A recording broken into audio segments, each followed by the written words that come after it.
E hoje, que começou com o show do Belo Maracanã, acabou com um belo show do Flamengo. Acabou com um belo show do Flamengo. Bora falar desse jogo? Mas antes, você que não é inscrito e gosta do meu conteúdo, se inscreva, ative o sininho e já deixa aquele like. Galera, que jogo! Cara, como é fantástico ver a equipe do Flamengo de Felipe Luiz jogar bola. Felipe Luiz consegue fazer o Flamengo jogar perto daquilo que nós vimos o Flamengo jogar em 2019 com o JJ. Uma equipe que o tempo inteiro busca sufocar o adversário. O Flamengo hoje contra o Corinthians, o Flamengo não só soube o momento que sufocar o Corinthians, mas também nós vimos ali um Flamengo que ele sabia dar a bola para o Corinthians, ele sabia atrair o Corinthians para o seu campo de defesa. Ele fez com que o Corinthians fosse ao campo adversário, que era o campo do Flamengo, tentando atacar o Flamengo, sem muito perigo, porque como aquela defesa do Flamengo do Felipe Luiz ele é bem montada. O Corinthians, em 90 minutos ali, o Flamengo deu apenas uma chance para o Corinthians finalizar. Deu porque ali o conjunto da marcação acabou não rolando, sobrou uma bola e o Carrijo quase fez o gol. Uma bela defesa do Rossi, como sempre, muito bem colocado, né? Que digamos que essa defesa rubro-negra já está aí de 5 jogos que não toma gol. É um ponto muito forte. Como o Felipe falou hoje na entrevista, o Flamengo não só defende com a linha ali da zaga, são os quatro, né, mais o goleiro, e sim a equipe inteira, os 11 defendendo o tempo inteiro, né? Então o Flamengo começa tudo lá na frente, a pressão funciona, a marcação funciona, a roubada de bola funciona, o erro do adversário funciona. Logo de cara ali, o Flamengo sempre tenta buscar, é uma característica muito clara ali do time do Flamengo, do Felipe Luiz, né? O Flamengo ali sempre tenta buscar o gol logo antes da partida. O Flamengo tentou isso contra a LDU. Tentou ali, manteve a bola, tentou pressionar a LDU, mas acabou não conseguindo. Mas isso aconteceu contra o Corinthians. E hoje funcionou muito cedo. O Flamengo ali conseguiu com 5 minutos abrir o placar. E aí o Flamengo começa já a colocar o seu jogo em dia. O Felipe Luiz já faz o Flamengo colocar o seu jogo em dia, né? Ele atrai o time corintiano para cima do Flamengo e o Flamengo começa a alguns momentos a alternar em contra-ataques e pressão alta, forçando ali o erro do time do Corinthians, né? Dá a bola pro time do Corinthians, mas com a defesa muito bem montada, já esperando ali já o momento do erro para construir todo esse ataque. E mesmo que o Corinthians com a bola, o Corinthians não consegue criar. E isso aconteceu no ano passado na Copa do Brasil. Quando o Flamengo ali estava 0-0, perdeu o Bruno Henrique, o Flamengo deu a bola para o Corinthians sobre o tempo inteiro, sofrer sem a bola e sem riscos. E como é bom ver o Pedro voltar a ser titular. Desde a sua lesão, não vimos o Pedro ser titular. E o Flamengo montou todo um cronograma para que essa volta do Pedro ocorresse sem muitos riscos de lesão. A gente sabe que sempre pode ocorrer uma lesão pelo período que ele ficou afastado, o quanto o jogo cobra ali. Mas assim, aparentemente, todo esse cronograma que o Flamengo vem seguindo a risca com o Pedro e vem dando certo. O Pedro já começa hoje o jogo como titular. Ele consegue ajudar não só no segundo gol da Rascaeta, ele fez o seu de pênalti ali, mas também ele criou jogadas durante toda a partida, quase fez um golaço, meteu uma caneta ali no Coronado, ganhou a frente do Gustavo Henrique, deu um drible da área e na hora da conclusão o Hugo acabou conseguindo tirar essa bola. Cara, seria um gol fantástico, talvez aí já a gente está falando das primeiras rodadas, talvez seria o gol mais bonito das primeiras rodadas do Campeonato Brasileiro. Até aqui, né?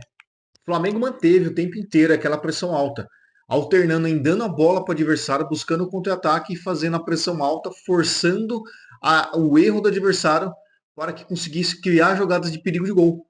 E ali já no final do primeiro tempo, o Flamengo pressionou a saída de bola.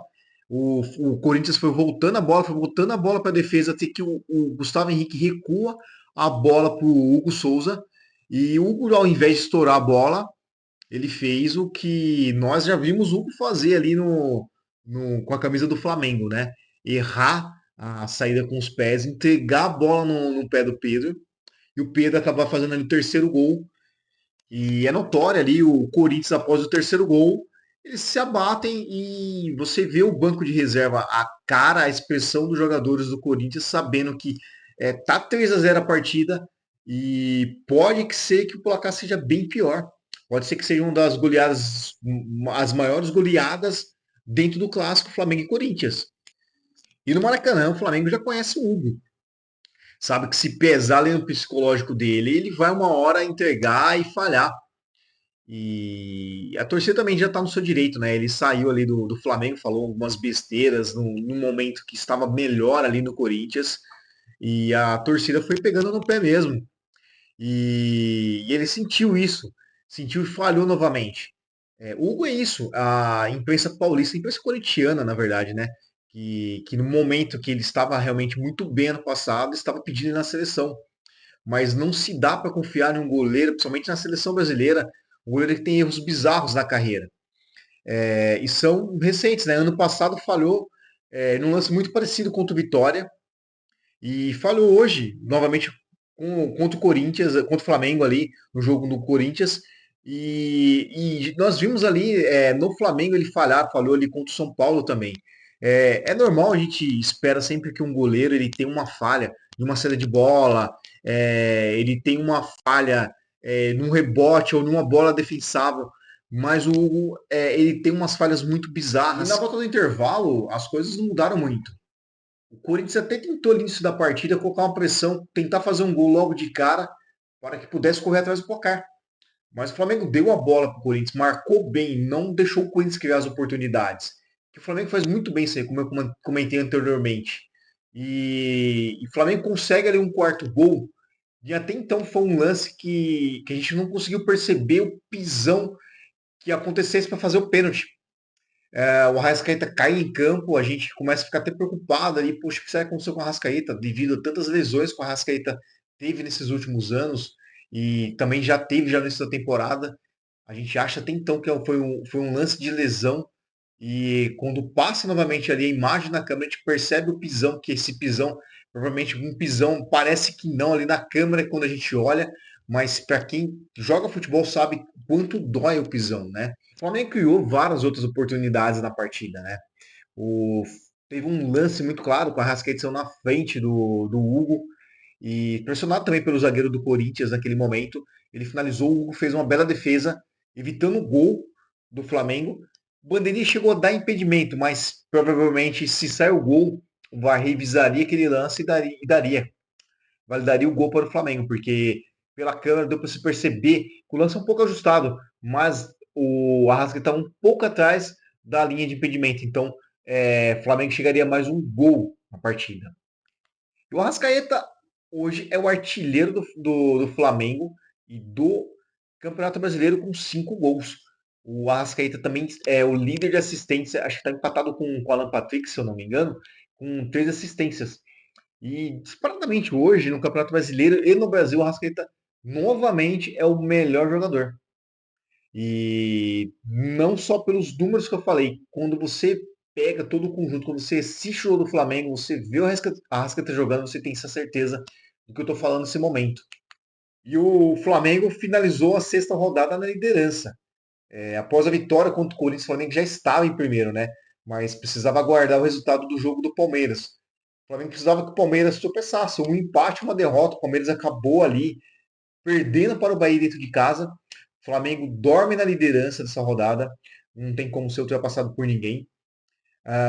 Aí o próximo compromisso do Flamengo agora no Campeonato Brasileiro é contra o Cruzeiro no próximo domingo, às 6h30. Flamengo que enfrenta aí o Gabigol, indo da torcida do Flamengo, que deixou o Flamengo porque estava no banco, provavelmente iria virar banco novamente do Pedro. Teria essas oportunidades enquanto o Pedro estivesse fora, mas provavelmente quando o Pedro voltasse, o Pedro tomaria essa posição do Gabigol e ele está lá no Cruzeiro e ele é banco hoje no Cruzeiro. Então o Flamengo vai visitar o Cruzeiro lá em Belo Horizonte, que o Cruzeiro ganhou essa rodada, ganhou de 1-0 do Vasco, onde acabou tendo até a demissão do técnico Carille do Vasco. Então é isso, o Flamengo enfrenta o Cruzeiro na próxima rodada para se manter na liderança. e enfrenta pela primeira vez o seu ídolo, né, o Gabigol, ou o seu antigo ídolo. Assim, cada um chama do jeito que achar melhor. Mas antes disso, na quinta-feira, o Flamengo enfrenta o Botafogo da Paraíba na sua estreia da Copa do Brasil. Provavelmente, já na entrevista, o Felipe Luiz já deu indícios que vai utilizar outros jogadores e, se é verdade, dar uma descansada naqueles jogadores que vêm de uma sequência muito grande, para que não sobrecarregue tanto e acabe tendo lesões, né, como já ocorreu durante o ano. Então, para se precaver quanto a isso, o Felipe Luiz deve rodar um pouco o elenco do Flamengo nesse início de Copa do Brasil, tá? Bom, então é isso, galera. Muito obrigado se você ficou até o final do vídeo assistindo, tá? Se você não é inscrito, não deixe de se inscrever no canal se você gosta desse conteúdo. Ative o sininho que terá mais conteúdos iguais a esse, ok? E até mais.